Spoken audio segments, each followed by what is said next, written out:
আসসালামু আলাইকুম রহমতুল্লাহি বরকাত। বন্ধুরা সবাই কেমন আছেন? আজ তো হাঁটতে বের হয়েছি, তো রাস্তা থেকে দেখতে পেলাম আমার বন্ধুরা আমার এক কাকার সরিষা ক্ষেত দেখতেছে, তো আমিও আসলাম। আপনারা দেখেন আমার কাকা সরিষা ক্ষেতে পানি দিচ্ছে, আর এই পানিটা মনে হয় কি থেকে আনছে, কই থেকে আনছে পানিটা?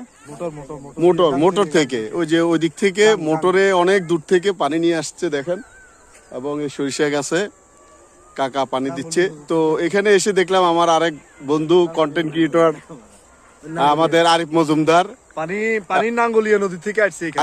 আচ্ছা আরিফ মজুমদার আর আমাদের বন্ধু শাহ আলম, তো ওরও কাকার সাথে এখানে সরিষা ক্ষেত দেখছে। তো আমিও রাস্তা থেকে নেমে এসলাম সরিষা ক্ষেত দেখার জন্য। আসলে বিকেলবেলা খুব ভালো লাগতেছে, গ্রাম অঞ্চলে এই সময় মাঠ খালি থাকে, সরিষা করা হয়, এরপরে বিভিন্ন ফসলাদি করা হয়, আসলে ভালো লাগে। যারা শহরে এবং প্রবাসে আছেন, আপনারা যারা দীর্ঘদিন গ্রাম অঞ্চলের এই পরিবেশটা আপনারা উপভোগ করতে পারেন নাই, তো আপনাদেরকে দেখানোর জন্য আজকের এই ভিডিওটি করা। তো যারা এই ভিডিওটি দেখবেন আপনারা লাইক কমেন্ট শেয়ার দিয়ে পাশে থাকবেন। আর বিশেষ করে কাকা কি অবস্থা আপনার? কাকা আপনার সরিষা ক্ষেতের ফুলগুলো মনে হয় একটু দেরিতে ফুটতেছে নাকি?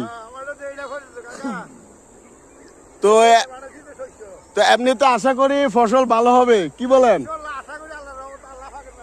যাই হোক, আমার কাকার কনফিডেন্স আছে দেরিতে সরিষা আসলেও সরিষা ভালো হবে। তো যাই হোক, আমরাও দোয়া করি যে কাকার সরিষা ভালো হোক। তো সবাই ভালো থাকবেন, সুস্থ থাকবেন। ভিডিওটি এখানে শেষ করছি, ইনশাল্লাহ দেখা হবে অন্য কোনো ভিডিওতে। আরিফ ভাই কিছু বলবেন? ভাইয়া না সবাই লাইক কমেন্ট শেয়ার করে দিবেন, ভিডিওটি বেশি বেশি শেয়ার করে দিবেন।